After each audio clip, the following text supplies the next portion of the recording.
Of what use is a philosopher who doesn't hurt anybody's feelings? It is not that I am mad. It is only that my head is different from yours. If only it was as easy to banish hunger by rubbing the belly as it is to masturbate.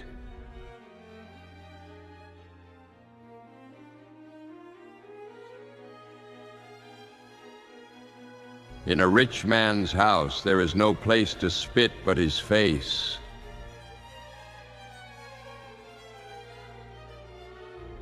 He has the most who is most content with the least.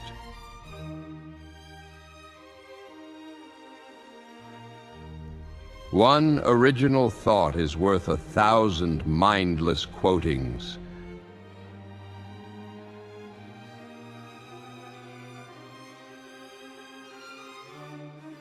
We have 2 ears and 1 tongue so that we would listen more and talk less.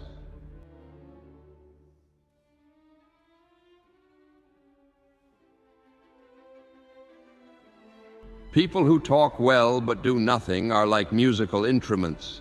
The sound is all they have to offer.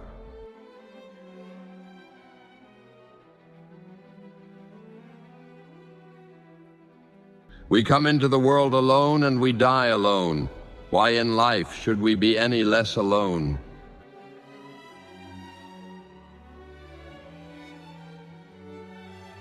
Fools, you think of God as a sentient being. God is the word used to represent a force. This force created nothing. It just helps things along. It does not answer prayers, although it may make you think of a way to solve a problem. It has the power to influence you, but not decide for you.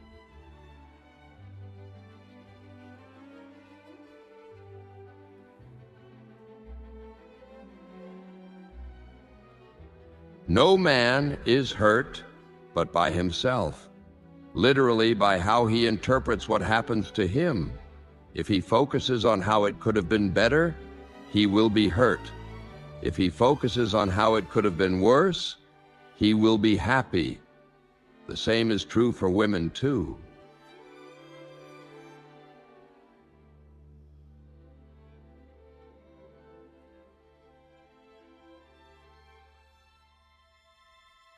You will become a teacher of yourself when for the same things that you blame others, you also blame yourself.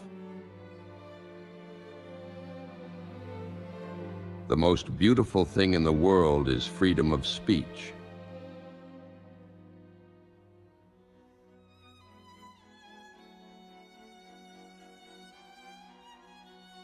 We are more curious about the meaning of dreams than about things we see when awake.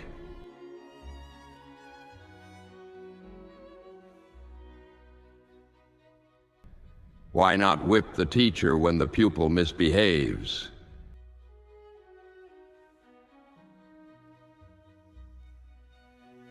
Dogs and philosophers do the greatest good and get the fewest rewards.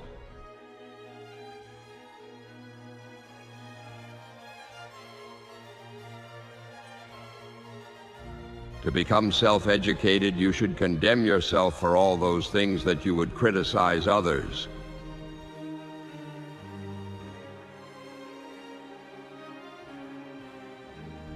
Even if I am but a pretender to wisdom, that in itself is philosophy.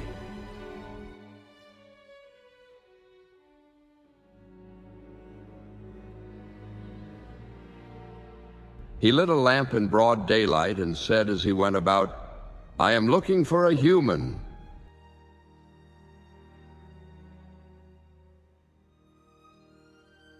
Self-taught poverty is a help toward philosophy.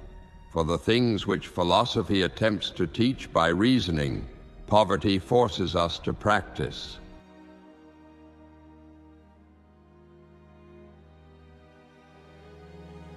When I look upon seamen, men of science and philosophers, man is the wisest of all beings. When I look upon priests and prophets, nothing is as contemptible as man.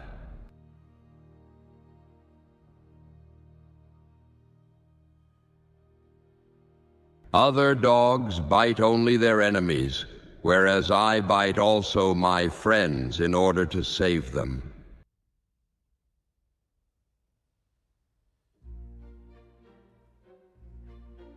Education gives sobriety to the young, comfort to the old, riches to the poor, and is an ornament to the rich.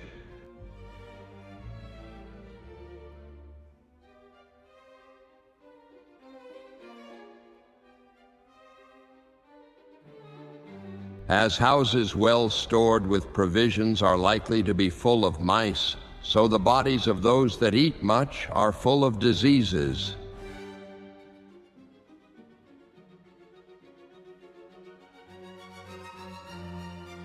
A friend is one soul abiding in two bodies.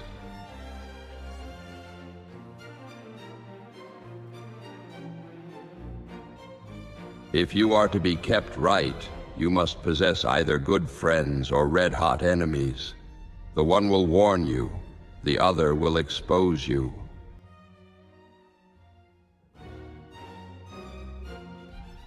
The art of being a slave is to rule one's master.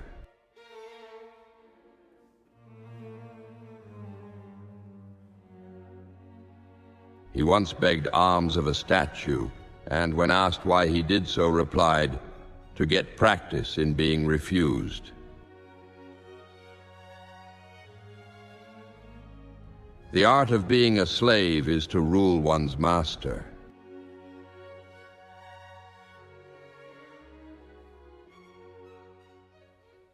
Discourse on virtue and they pass by in droves. Whistle and dance the shimmy and you've got an audience.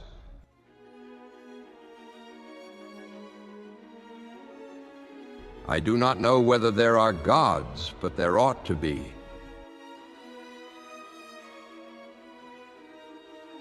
It takes a wise man to discover a wise man.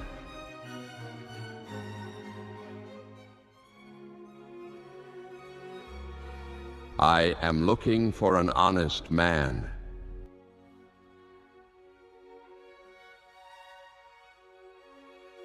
I am not an Athenian or a Greek, but a citizen of the world.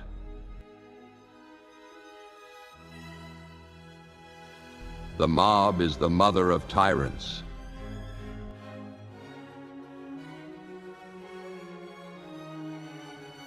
If I lack awareness, then why should I care what happens to me when I am dead?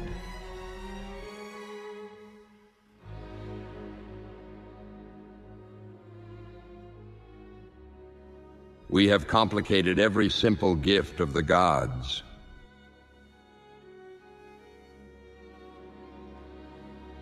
Aristotle was once asked what those who tell lies gain by it.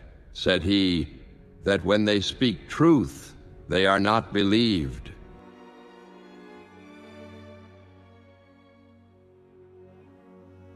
Once he saw the officials of a temple leading away someone who had stolen a bowl belonging to the treasurers and said, "The great thieves are leading away the little thief."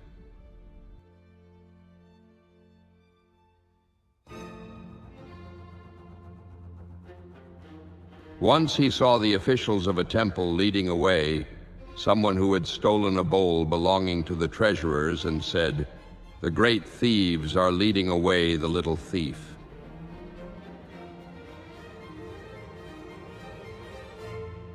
When Alexander the Great addressed him with greetings and asked if he wanted anything, Diogenes replied, "Yes, stand a little out of my sunshine."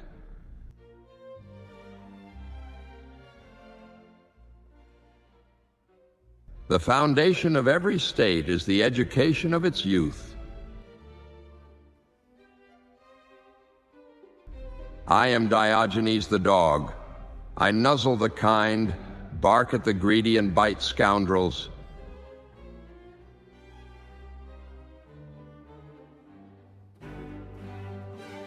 One day, observing a child drinking out of his hands, he cast away the cup from his wallet with the words, "A child has beaten me in plainness of living."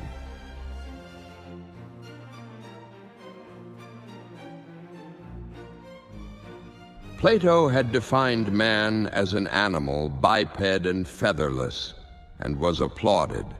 Diogenes plucked a fowl and brought it into the lecture room with the words, "Behold Plato's man."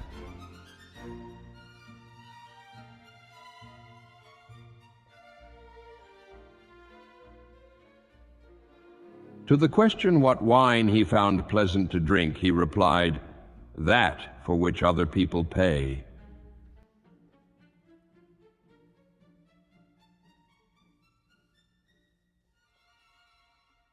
When someone reminded him that the people of Sinope had sentenced him to exile, he said, "And I sentenced them to stay at home."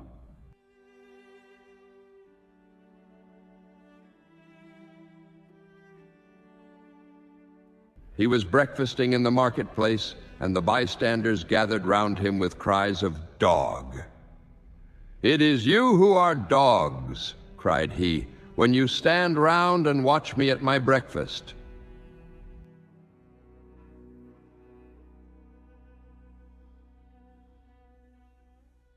Man is the most intelligent of the animals and the most silly.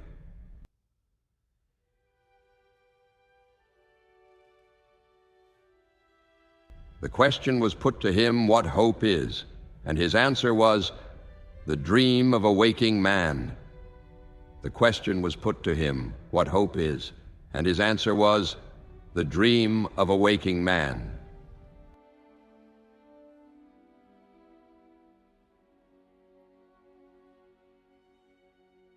When two friends part, they should lock up each other's secrets and exchange keys.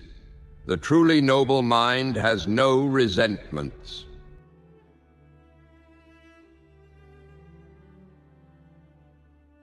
Young men not ought to marry yet, and old men never ought to marry at all.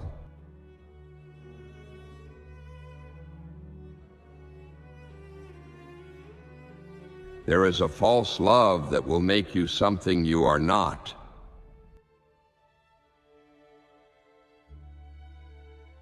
Nothing can be produced out of nothing. On being asked by someone how he could become famous, Diogenes responded, "By worrying as little as possible about fame."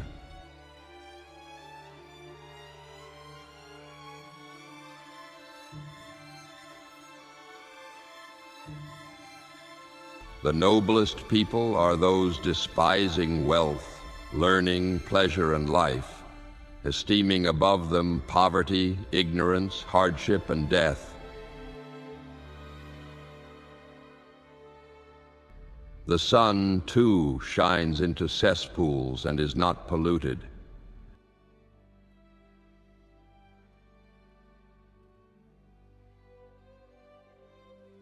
When asked what was the proper time for supper, if you are a rich man, whenever you please, and if you are a poor man, whenever you can.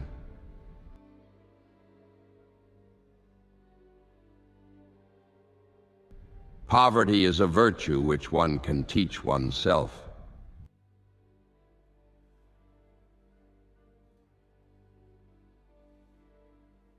When the slave auctioneer asked in what he was proficient, he replied, "In ruling people." Blushing is the color of virtue.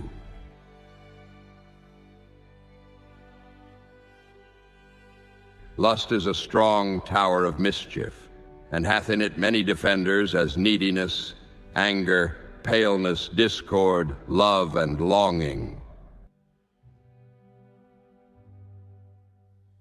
The sun visits cesspools without being defiled.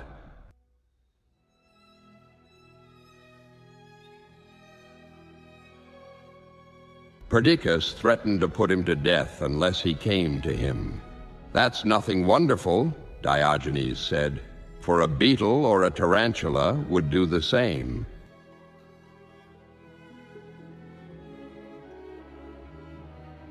The chief good is the suspension of the judgment, especially negative judgment, which tranquility of mind follows like its shadow.